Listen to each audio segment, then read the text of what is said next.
Sinabawan tambako. Sarap.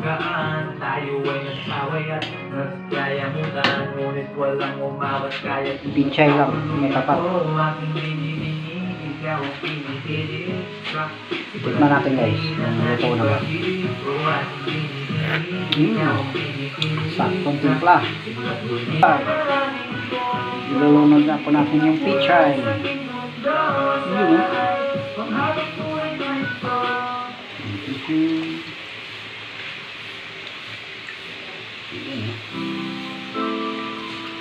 Para sa tanghalian namin, tambakol,